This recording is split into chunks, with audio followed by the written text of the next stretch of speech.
Internacional en conmemoración de las víctimas del Holocausto y tenemos una entrevistada para desarrollar este tema. Silvia. Con Sol Centeno, ella es justamente una de las directoras del Museo Ana Frank aquí en la Argentina, a propósito de lo que pasó un día como hoy del año 1945, y a ella le preguntamos, ¿qué pasó, Sol? Hola, ¿cómo están? Bueno, va? primero muchas gracias por invitarnos. Bueno, para hacerlo así como de forma resumida, el Holocausto fue un proceso genocida que se dio durante la Segunda Guerra Mundial, perpetrado por el nazismo. Y cuando hablamos de Holocausto o de Shoah, nos estamos refiriendo principalmente hacia la persecución y el asesinato de la comunidad judía. Pero durante este mismo proceso también se persiguieron otras minorías, como las comunidades gitanas, roma y sinti, los homosexuales, los opositores políticos. Y bueno, desde el Centro Ana Frank nosotros trabajamos este momento de la historia a partir del testimonio de Ana Frank. Sí, claro, fundamental, ¿no? Como parte de la historia. Digo, vos recién hacías mención esta locura que ha pasado en el mundo. No hace tanto, ¿eh? Parecería que pasó hace mucho. No, no hace tanto. A ver, esto es una historia muy reciente, con complicidad, por supuesto, prácticamente de todo el mundo, ¿no? Que veía lo que estaba pasando y casi nadie hacía nada. O algunos hacían poco y nada, porque no podían, porque no sabían cómo hacerlo, porque no se animaban. Exactamente, sí, fue, bueno, durante la guerra los países también, la situación de la guerra, digo, todo esto también ayudó un poco al proceso genocida. Nosotros, de todas formas, desde el Centro Ana Frank, que trabajamos con la historia de Ana Frank, que fue una niña judía perseguida y que vivió 2 años escondida con su familia, pero también con otra familia, otras 4 personas, nos gusta poner el foco quizás también en la protección, ¿no? En la gente que ayudó, que alojó a niños judíos o a personas que estaban siendo perseguidas. Digo, la historia de Ana nos llega a nosotros a través de su diario porque ella y su familia fueron protegidos por lo que nosotros llamamos los protectores.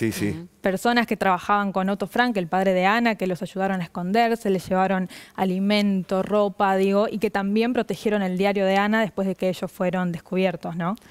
Sol, consultarte, el museo, como coordinadora del Museo de Ana Frank, ¿qué tiene el museo? Es decir, ¿tiene parte de esa historia, tiene fotografías, tiene bibliografía? ¿Qué se ve?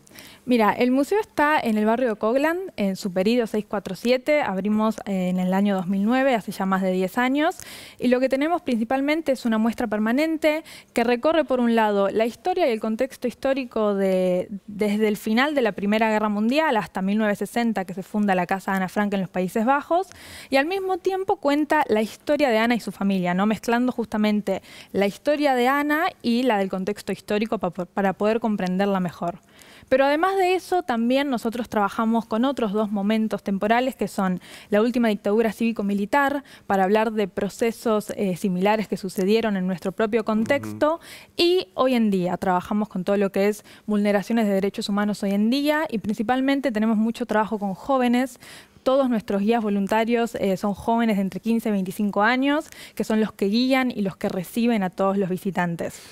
Pero aparte del museo también tenemos otras actividades, como por ejemplo un instituto de capacitación docente, que es el área donde yo trabajo, donde tenemos propuestas de formación para docentes, tenemos muestras itinerantes que viajan por todo el país, tenemos una sala de teatro donde ponemos obras y distintas funciones artísticas, y tenemos también actividades educativas para escuelas, para docentes y para jóvenes. Sol, ¿qué sucede con las nuevas generaciones cuando ingresan al museo y allí se encuentra con esta historia tan terrible, ¿no? Que la tiene como protagonista Ana Frank, tan terrible y tan magnífica también, ¿no? Las dos cuestiones, sombras y luces de una situación muy complicada en ese momento del mundo. ¿Qué pasa con las nuevas generaciones cuando se retiran del museo? ¿Tienen la oportunidad de dialogar con ellos, con colegios o adolescentes que por primera vez tal vez están escuchando a Ana Frank y su historia?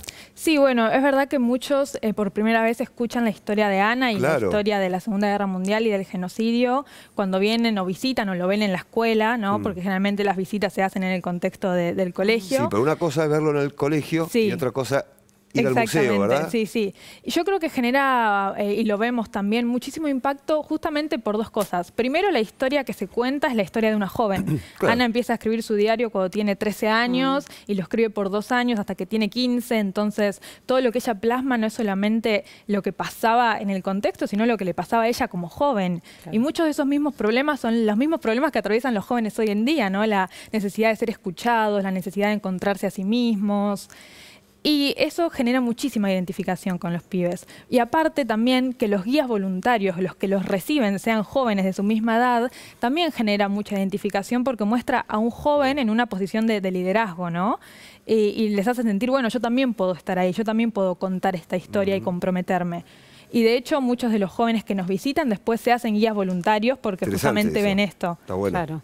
Bueno, ¿sabes que hay una obra de teatro ahora en la Avenida Corrientes, La Casa de Atrás, que lo que hace es recrear justamente ese vínculo que vos decías recién? Tenía Ana con sus protectores, con sus vecinos, con los que estaban alrededor de ese mundo de Ana, y que no es casual que también el libro de Ana Frank, lo que ha sido el diario de Ana Frank, haya tenido muchísimo éxito en el teatro y que sean los jóvenes los que se acercan a verlo, más allá de esta nueva obra que se está presentando nuevamente. Pero quería consultarte algo que, a ver, extralimita un poco la historia. Como persona joven, vos hablabas de los derechos, hablabas de la necesidad a veces de concientizar en función de lo que ha pasado también aquí en la Argentina durante la dictadura cívico-militar. ¿Qué te pasa a vos cuando escuchás que se utilizan palabras relacionadas estrictamente con el Holocausto, pero que se usan para denostar? Por ejemplo, a ver, el movimiento feminista. Cuando las mujeres somos, digamos, defensoras de nuestros derechos a ultranza, somos feminazis. ¿Qué te pasa cuando escuchás, por ejemplo, en función de lo que se ha denominado la mesa judicial en la provincia de Buenos Aires, y escuchás una Gestapo? ¿Qué pasa con esa vinculación de ese vocabulario que es muy propio, pero que extralimita justamente lo histórico para banalizar una situación? Bueno, justamente como vos decís, lo que generan este tipo de usos de este vocabulario, de estos términos asociados al nazismo y al genocidio nazi, es justamente generar una banalización, ¿no? Digo, cuando se los asocia a procesos actuales que no tienen nada que ver, porque digo, uno puede utilizarlos también para pensar procesos que pueden llegar a ser similares, procesos de violaciones de derechos humanos que se dan hoy en día, pero cuando se usan para denostar ampliaciones de derechos, búsquedas en ampliaciones de derechos y movimientos, lo que hacen es banalizar el Holocausto y la gravedad que tuvo, ¿no? Y eso es también una ofensa para todas sus víctimas, y porque justamente lo que hace es compararlo con algo que no tiene la amplitud y digo el daño que llevó un genocidio, exactamente. Sol Centeno, gracias por haber venido a esta segunda edición. Muchas gracias a ustedes. Pueden visitarnos en el Centro Ana Frank de viernes a domingos de 14 a 19 horas. Y también estamos en la costa atlántica con un museo móvil. Bien. Estamos ahora en Miramar y vamos a estar en San Clemente, Mar del Plata y Mar de Ajó. ¿Y va a seguir durante el año en otras ciudades turísticas La idea también, es que sí, todavía no lo sabemos, pero la idea es que sí, que recorra distintas ciudades de la Argentina. Sol, gracias. Muchísimas gracias.